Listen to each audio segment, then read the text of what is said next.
Indonesia memecahkan rekor transaksi dunia dengan kris.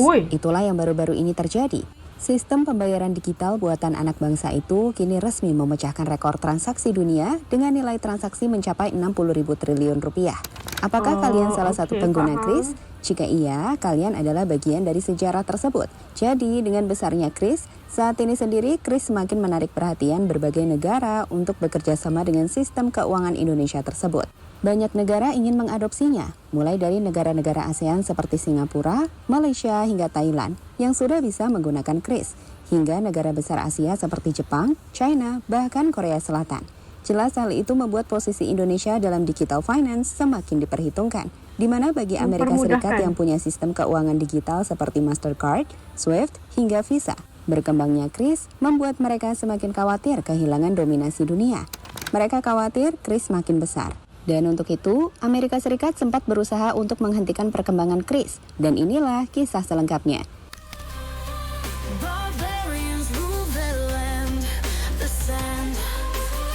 QR, kalau di Indonesia QR code. Ini kris. Bicara mengenai kris atau Quick Response Code Indonesian Standard, ini adalah metode pembayaran digital yang mana memungkinkan pembeli dan penjual melakukan transaksi cukup dengan memindai kode barcode. Sebagai informasi, kris resmi diluncurkan oleh Bank Indonesia pada Agustus 2019, bertepatan dengan ulang tahun kemerdekaan Indonesia yang ke-74. Sebelum itu, masing-masing penyedia layanan pembayaran digital memiliki sistem kode QR sendiri-sendiri. Namun, Bank Indonesia kemudian mengintegrasikannya menjadi satu standar nasional agar transaksi antar platform bisa lebih mudah dan efisien. Mulai tahun 2020, pengguna kris pun wajib diimplementasikan bagi para penyedia jasa sistem pembayaran di Indonesia. Dan kemudian seiring perkembangannya menjadi metode pembayaran yang populer. Terbaru, pada akhir Oktober 2025, Bank Indonesia mencatat lonjakan signifikan dalam penggunaan kris. Jumlah transaksi pada metode pembayaran ini untuk triwulan ketiga tahun 2025 mencapai 1,9 triliun rupiah. Yang berasal dari lebih dari 58 juta pengguna aktif di seluruh Indonesia. Kemudian, sejak kris diluncurkan pada tahun 2019, Bank Indonesia mencatat total akumulasi transaksi mencapai 60.000 triliun rupiah. Jumlah ini menjadikan Indonesia sebagai negara dengan rekor transaksi digital terbanyak di dunia. Bisa dibayangkan, dengan nilai transaksi sebesar itu, Indonesia kini menjadi sorotan global, terutama bagi negara lain yang juga tengah mengembangkan sistem pembayaran digital mereka. Kayak QR nasional gitu kan.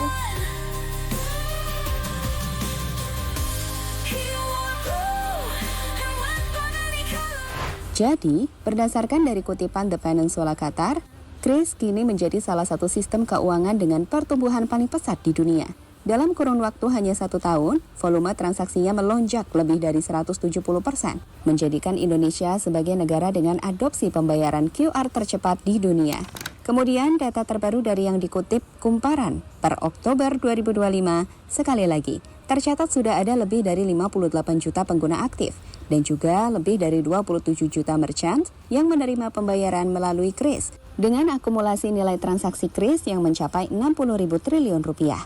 Hal ini menandakan betapa masifnya perkembangan pembayaran digital di Indonesia yang kemudian menempatkan Indonesia sebagai rekor dunia dalam adopsi pembayaran digital. Dengan hal itu, Bank Indonesia kemudian bahkan memproyeksikan bahwa volume transaksi digital ini akan naik 4 kali lipat hingga tahun 2030 dengan potensi mencapai 147 miliar transaksi. Hal ini menandakan bukti nyata suksesnya implementasi kris, sebuah rekor yang menandai kebangkitan keuangan digital di Indonesia. Coba bayangkan, 60.000 triliun dalam 6 tahun sejak peluncurannya, ini mencerminkan sebuah revolusi besar dalam ekonomi digital nasional, dan yang kemudian menempatkan Indonesia sebagai pionir di antara negara-negara ASEAN dalam penerapan sistem pembayaran digital terintegrasi. Pioneer.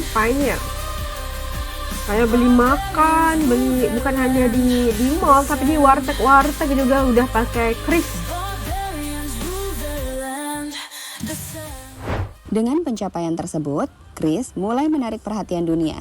IMF dan Bank Dunia dikabarkan mulai memantau perkembangan ini dengan serius. Saat ini sendiri, kris menjadi salah satu sistem pembayaran dengan nilai terbesar di dunia.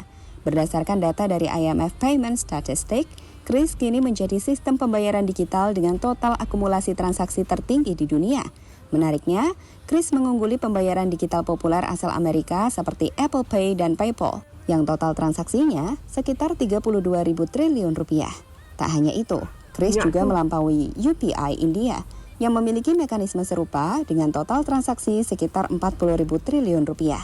Ini menunjukkan betapa cepat dan masifnya adopsi Kris di Indonesia, menempatkan Indonesia sebagai pionir pembayaran digital.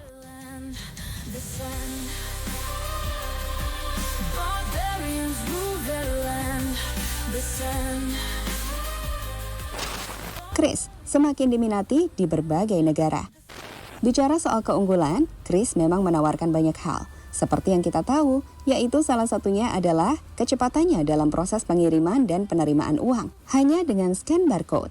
Nah, kemudian ini yang membuat Kris menarik perhatian negara lain, di mana mereka yang melihat kepraktisan sistem ini mulai tertarik untuk mengadopsi dan menerapkan metode serupa di negaranya. Saat ini, Kris sudah digunakan di beberapa negara ASEAN, seperti Malaysia, Singapura, dan Thailand. Terbaru, Bank Indonesia bekerja sama dengan pemerintah Jepang untuk memperluas penggunaan Kris di negeri Sakura, sekaligus memudahkan warga Indonesia yang banyak bekerja di sana. Beberapa negara lain juga mulai menjajaki kerjasama dengan Bank Indonesia untuk mengadopsi sistem ini, termasuk China, India, dan Korea Selatan. Untuk China, dalam rangka penguatan konektivitas keuangan LCD, saat ini tengah dilakukan uji coba terbatas, bekerja sama dengan UnionPay sebagai mitra lokal untuk trial sistem Kris. Transaksi itu lebih cepat. Gak kayak dulu-dulu ya, ambil waktu dan sebagainya. Ini semata 1, 2, 3 aja selesai. Amerika tak senang dengan Kris, rusak dominasi global. Ya, di tengah kemajuan Kris yang semakin mudah dan pesat, ternyata ada pihak yang kurang suka dengan hal itu. Dan Amerika Serikat adalah salah satunya. Ketika Trump heboh soal tarif, Indonesia sebagai pihak yang terkena dampaknya berusaha langsung mencoba melakukan negosiasi agar bisa menurunkan tarif tersebut. Namun dalam negosiasi tersebut, Amerika Serikat melalui laporan USTR memasukkan Kris sebagai bahan pertimbangan ke dalam kategori trade barriers atau hambatan perdagangan. Terkait hal ini, Amerika Serikat menilai sistem ini sebagai pembatasan akses bagi pihak asing, yang kemudian memicu perdebatan terkait keterbukaan ekonomi dan perlindungan inovasi nasional Indonesia. Mereka berdalih, pihak dari Amerika Serikat merasa tidak diberitahu dan juga dilibatkan dalam pengembangan sistem Kris. Karenanya, mereka merasa kebingungan dan kesulitan menyesuaikan diri dengan arsitektur pembayaran yang diterapkan Indonesia. Spekulasi pun muncul bahwa berkembangnya Kris dikhawatirkan Amerika Serikat dapat mengganggu dominasi keuangan digital global. Berdasarkan hal tersebut, Indonesia merespon kritik Amerika Serikat dengan terbuka. Indonesia menegaskan bahwa operator pembayaran asing seperti Visa dan Mastercard diperbolehkan masuk, menciptakan level playing field. Kris tetap memenuhi kebutuhan domestik sekaligus selaras standar internasional, sambil membuka dialog teknis untuk integrasi pembayaran asing tanpa mengorbankan kepentingan nasional. Kayaknya nggak senang ya Trump melihat ini. Ketercepatan Indonesia dan negara-negara Asia lagi mengikuti Saat tren ini, ini. berkembang pesatnya transaksi Kris pastinya membuat banyak negara melirik Indonesia. Dengan jumlah pengguna aktif yang terus bertambah dan nilai transaksi yang besar, sistem ini tidak hanya mempermudah transaksi domestik, tapi juga membuka peluang ekonomi internasional. Meski ada pihak yang melihat perkembangan ini sebagai ancaman, Indonesia tetap menunjukkan bahwa inovasi digital bisa berjalan selaras dengan kepentingan nasional. Kris tetap terbuka untuk integrasi internasional, tetapi tetap menjaga keamanan dan efektivitas sistem bagi seluruh masyarakat. Dengan pencapaian total transaksi 60.000 triliun rupiah dalam 6 tahun, Kris bukan sekedar metode pembayaran.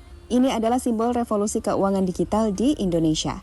Singkatnya, Kris menegaskan posisi Indonesia sebagai pionir pembayaran digital di ASEAN dan mungkin dunia, yang kemudian menjadi inspirasi bagi negara lain untuk membangun sistem keuangan modern yang inklusif dan terintegrasi.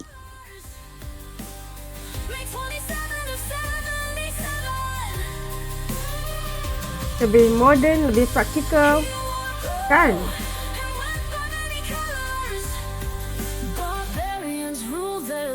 Nah, itu dia. Indonesia dikatakan menjadi negara pioneer yang menggunakan Kris ataupun transaksi yang harus scan saja QR code dan transaksi itu berjalan dengan sepantas 1, 2, 3 gitu aja lah kan, dan merupakan jumlah transaksinya itu sebesar 60 triliun, itu antara yang terbesar. Dan kita lihat bagaimana kemampuan untuk Indonesia menjadi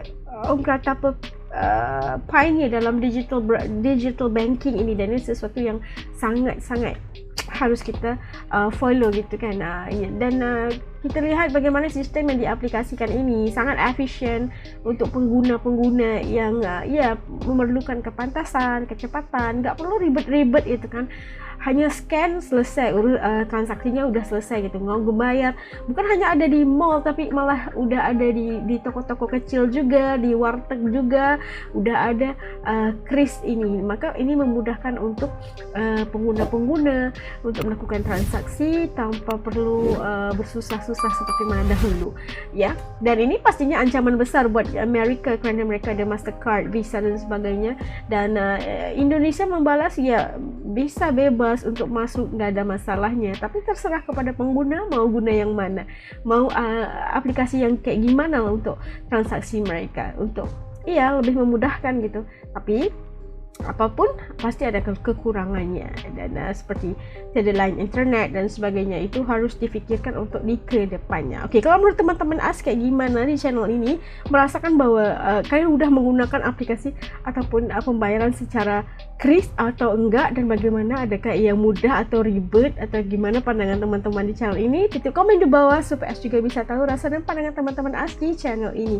Kalau di Malaysia udah guna ya QR code ini, dan hanya sangat mudah, pakai kodenya aja udah selesai transaksi. Tapi kalau nggak ada dan internetnya atau nge-lag atau apa aja, itu mungkin sedikit ribet. Perlu ada cashnya juga di tangan ya kan. Oke, jangan lupa titip komen di bawah. Sampai ketemu lagi insya Allah di lain video. Jaga diri semua. Assalamualaikum. Dadah.